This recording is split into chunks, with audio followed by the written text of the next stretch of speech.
This is the March 25th, 2024 meeting of the New York State Economic Development Power Allocation Board.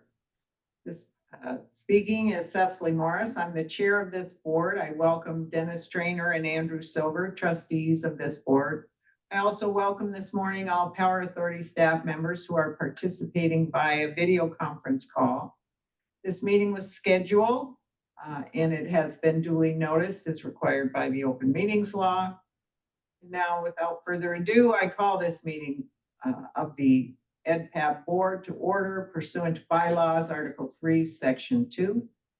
We begin with the adoption of the agenda, but before we do so, are there any additions or amendments or any questions about the agenda from the board members? No. Hearing none, then I would ask for a motion to approve the agenda. So moved. A second, and all in favor? Aye. Aye. No opposed, the motion carries. The next on the agenda is the adoption of the minutes of our last meeting, which was held on December 11th, 2023. Are there any motions to amend the meetings? Hearing none, I would ask for a motion to approve the December 11th, 2023 meeting minutes. So moved. Second. All in favor? Aye. Aye. Hearing no opposition, the motion carries.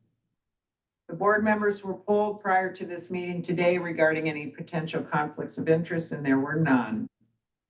The next matter on our agenda this morning is the Recharge New York Power new extended and modified allocations. Not sure if Maribel Cruz or Yale Brown will be addressing this issue, but which one ever is going to, I would ask that you do so. Good morning. Good morning, Chair Morris, members of the board, and all in attendance. I'll get us started this morning and hand it off to our team here. As mentioned, my name is Maribel Cruz Brown. I'm the Senior Vice President of Customer Solutions. Again, thanking you for your availability today, as your attendance at these meetings is always very much appreciated and productive. We have two items on today's agenda. One is for the recommendation of the Recharge New York Power Allocations, which will be presented by Yale Brown. He is our Senior Business Power Allocations and Compliance Analyst. The other is for a Recharge New York transfer item, which will be presented by Mark Schwartzberg. He's our lead power contracts and tariffs analyst. I'll now ask Yale to begin the presentation, please. Okay, thanks, Maribel, and good morning, everyone. Good morning. Morning. Could everyone hear me okay?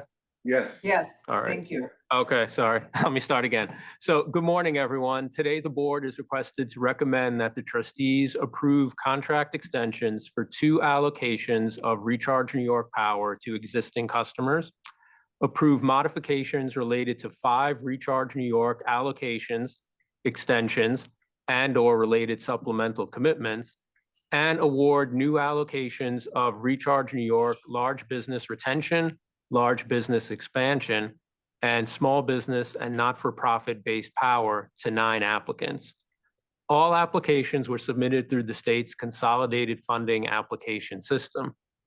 As in the past, new applications were evaluated on a competitive basis in consideration of the 12 criteria in the Recharge New York legislation.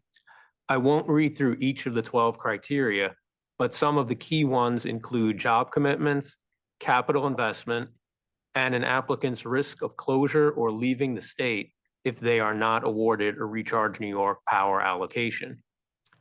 Applications for new R&Y power allocations have been considered, where applicable, under NYPA's Green Jobs Evaluation Incentive Plan and the Diversity, Equity, and Inclusion Evaluation and Incentive Plan. Today's recommendations include 1 business with its facility located in a disadvantaged community. Today's recommendations consist of the following: 2 extension allocations totaling 0.2 megawatts and supporting 135 jobs, 5 modifications related to existing Recharge New York allocations, extensions, and/or related supplemental commitments, 2 new large business retention allocations totaling 1.2 megawatts and supporting the retention of 245 jobs, 4 new large business expansion allocations totaling 28.8 megawatts and supporting the creation of 930 new jobs, and 5 new small business and not-for-profit based allocations totaling 1.6 megawatts and supporting more than 4,000 jobs. If today's recommendations are approved, it is anticipated that approximately 34 megawatts of RNY power would remain available to allocate. The awarded applicants will be offered Recharge New York contracts for a term of up to 7 years.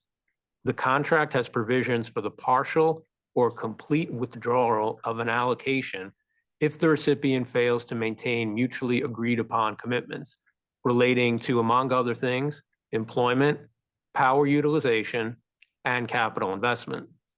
In summary, the board is being asked today to recommend that the trustees approve contract extensions for 2 allocations of Recharge New York power to existing customers, approve modifications related to 5 Recharge New York allocations, extensions, and/or related supplemental commitments, and award 11 new Recharge New York large business retention, large business expansion, and small business and not-for-profit based power allocations.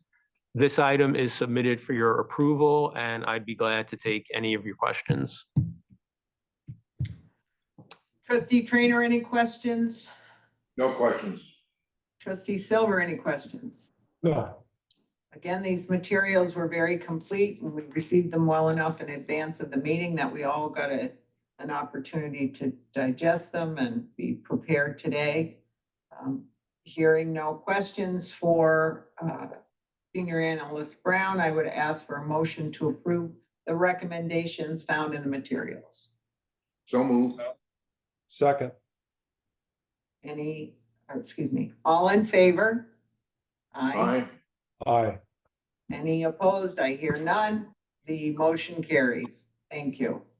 The next matter on the agenda is transfer of Recharge New York power allocations. And I had that Mr. Schwartzberg, lead power analyst, is going to present on this material. Thank you. Good morning, everyone. Today we have an item coming before you as required by the Public Authorities Law. It's a transfer of awarded allocations. A quick review of some of the reasons for which a customer may require the transfer of their award. Business reorganization, which can include a corporate entity change, like Inc. to LLC, a merger or a split, all resulting in a change of a federal tax ID. Sale of the business to another business, resulting in a change of the federal tax ID. And finally, a move from one location in New York State to another location in New York State. This item requests the board to approve the transfer of Recharge New York power allocations for a customer that has sold its greenhouse business and assets at a facility in Ontario, New York, to another business entity that will continue the same business operations at that facility in Ontario.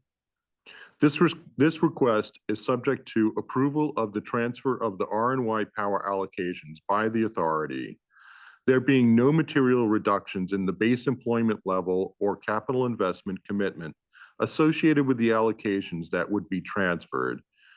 And the transfer is addressed in contract documents containing such terms and conditions determined by the authority to be appropriate to effectuate the transfer.